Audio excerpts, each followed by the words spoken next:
Welcome to another episode of Modern Block. Thank you for joining me today. So, the second last day of the group stages is done.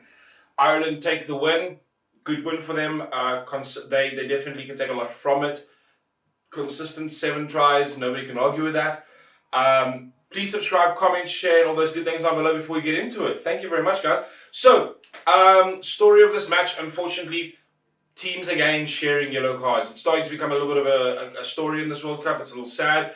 Unfortunately, it's starting to dominate headlines. And I don't want it to be about that in this World Cup. Nobody wants that in this World Cup. It's just not what rugby is about. Rugby is about literally it's all about fair play. It's all about culture. It's all about pride. It's all about guts and glory. And unfortunately, it is overshadowing a little bit. So I don't want to take too much time in this video, but I will get into it a little bit now.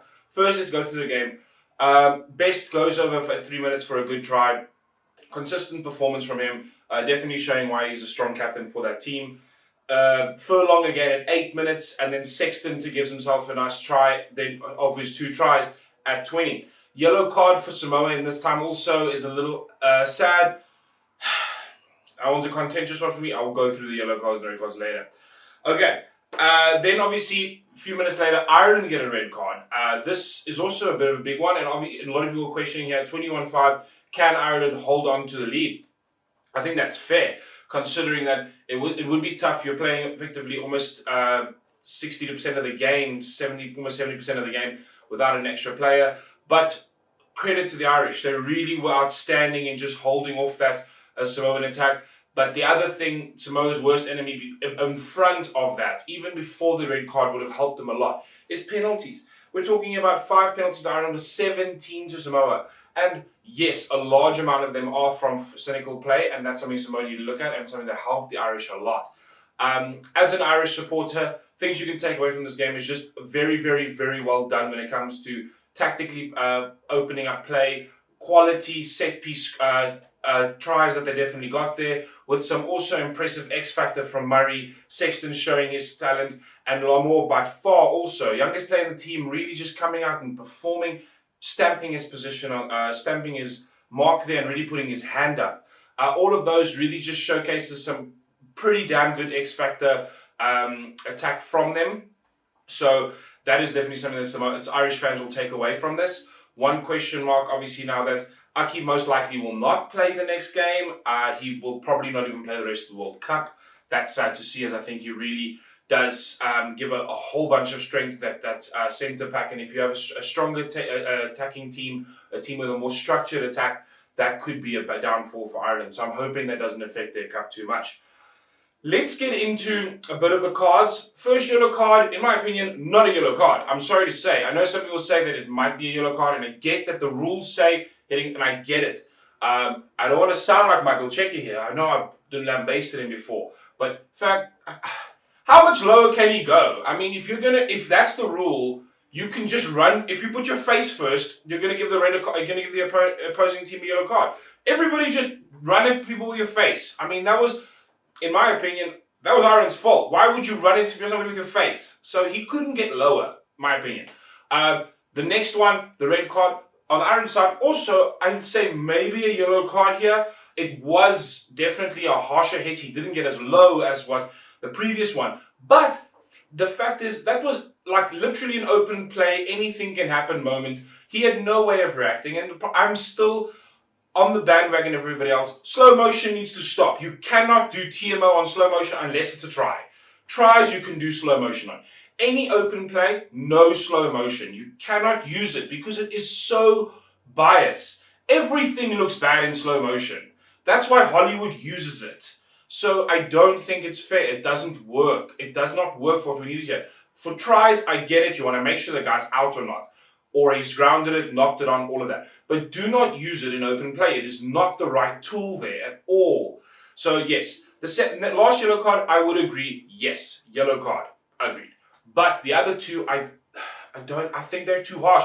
The problem is you're starting to make this World Cup all about who gets cards. And if I was a South African coach looking at this, or any coach looking at this, I would just be like, guys, do not worry about it. Run with your face into somebody. They'll get a red card. Just like literally just smash your head down. From now on, players should just come and literally run forward with their head down like this. Red card instantly good. He might get hurt, but you're going to 14 players against. I mean, in a quarterfinal, that's the key here. Do it in the first 20 minutes. You got 60 minutes of the game to play with. So yeah, question mark. I don't love it. But overall, Ireland can take a lot from this game. They were very resolute, even with their red card, showcasing that you can do it. But I do think that they were definitely benefited from playing Samoa and not a much more lethal team in that attacking position. Samoa were not able to really expose that, and I definitely think that the Irish rush defense, how it evolved to handle that red card, was very impressive. So credit to them, but I don't think it needed to happen. So it's a little, yeah. I'm not happy with it. Okay. Interesting stat though. 262, 131 runs here just showcases that Ireland definitely weren't running a lot. There was very few massive runs in this game. This was not a high. Most of the big running games, you're looking at 500 to 600 meter run. This is a much lower running game, showcasing that it was all about just tactical set piece moves with some good breaks here and there, but definitely not these end-to-end runs. Samoa definitely held them at some points, but they definitely they held off very well. Their defense was resolute, and they were able to get there and utilize the fact that Samoa were getting many penalties to pin that team back. Very similar to how Scotland did that to Samoa. But yes, I think the biggest factor here being penalties. That was really the terrible part of it. Tackling wise, both teams had about 80% tackle success rate, so it wasn't too bad. Obviously, Samoa putting in 184 with this versus Ireland's 54, showcasing how many more they had to do. But both teams kept it pretty level on that. So that's good to see. Please let me know how you feel about these games, the cards, all of those things. Let me get into tomorrow's games. The last games of the group stages, the last 4 games. So there are a couple of games tomorrow. Some interesting ones, especially if you're playing Subaru. These are tough to predict. So let's get into it. Namibia, Canada is an interesting one. I feel Namibia have showcased more in this World Cup, holding off both Italy and New Zealand quite well for about 30 minutes in a game, and then just being run over. So you've got to question that. They've got some good players. Yankees is really promising. They've got a lot of strong players that can definitely cut through defenses. And Canada have looked very lackluster. They are, if you dominate them in the set piece, they fall apart everywhere else. So, and they just don't have pace out wide. If you can catch them out wide, and that's why they're not scoring many tries. Something that if you look at. So I'm going to go with Namibia here. I think that they can do it. The question is, can they hold it off for the full 80? I think against a team like Canada, they can, but it's going to be a tough game. An interesting one. I know it might be Minnows playing, but it's an interesting game tactically, and also like kind of a level playing field game. Definitely one of the most level games of this group stages. Then USA Tonga, another interesting one. Before this World Cup, I would have told you 10 out of 10 because of the Tonga beating by New Zealand and everything, that it was USA all the way. But Tonga have just grown in this tournament and have gotten better and better and better and better. USA have looked average to poor throughout the tournament. They just weren't able to get going. And as soon as you kill their scrums and you kill their lineouts, they just don't have any X factor outside of that. Their open play is very, very disarray. The players don't get into right positions as fast enough as they need to, and that is really hurting them. They also don't seem to have a lot of X factor, whereas the Tongans on the other hand showcased X factor galore against France and continue to be an interesting play. That I really love them, and I enjoy the Pacific Islanders. I know that they've had a bad time this tournament due to just cards, but I think if Tonga can just keep the discipline right, like they have actually been doing quite well, I think they can do this. They definitely are, in my opinion, playing a much more they're definitely fitting to the rules much better than the Samoans and the Fijians. So that'll be interesting to see. I think Tonga can take it. They are just growing, and considering the pride and the power that came from that French almost victory, they're going to make sure they stamp their victory on this game for sure. It's tough for them to be in a pool like this, and yeah, good. I hope everything for them. That I do think they can take it. The Wales-Uruguay game is a formality at this point, but I think Wales definitely try out some things, give people some game time. It should be a comfortable win. Bonus point here or nothing really, but it doesn't really affect the tournament. They obviously want to just to make sure they stay top of the pool, but 6.5 really. I definitely would play France over, so maybe the bonus, maybe just the win will be important, but other than that, it doesn't really matter. So it's going to be a very experimental game. I don't expect Wales to run riot here. They'll try and keep it as low as possible and do. Uruguay obviously trying to be the plucky selves they had against Fiji. We'll see how it goes. The big game of the day, the Japan-Scotland game.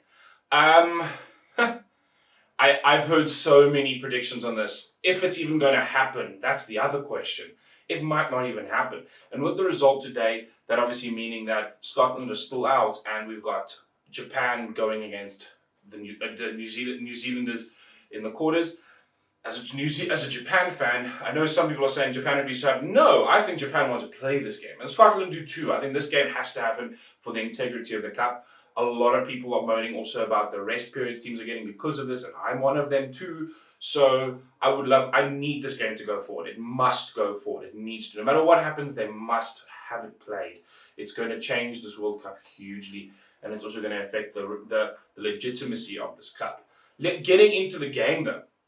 Japan and Scotland, I cannot believe how important this game has become, by the way.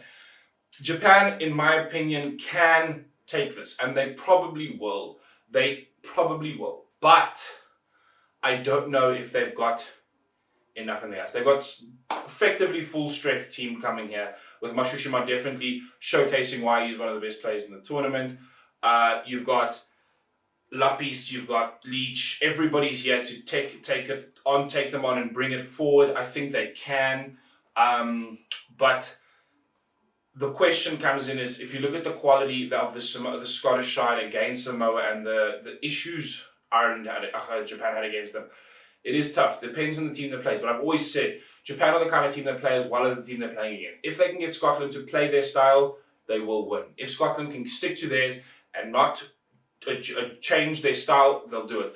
But I'm going to give it to Japan because I feel Scotland are definitely at the moment having a hard time enforcing their style on you, whereas Japan have had much more success on it, and the crowd is just something you cannot handle. That's why I'd love for Scotland to win, because I'd rather almost at this point face Ireland. Ireland looks strong today, but as a South African, that crowd looks scary. I mean, anybody who wants to face that crowd is like another 5 players in that team. But yes, guys, let me know how you feel, your comments, your feelings. Who's going to take the games of tomorrow? What is your opinion on the scrumming and the I know a lot of people drama on that, but let me know on how the tackling goes. But yeah, comment down below. Please share, subscribe, like, all those good things. And yeah, I'll see you guys tomorrow. Cheers.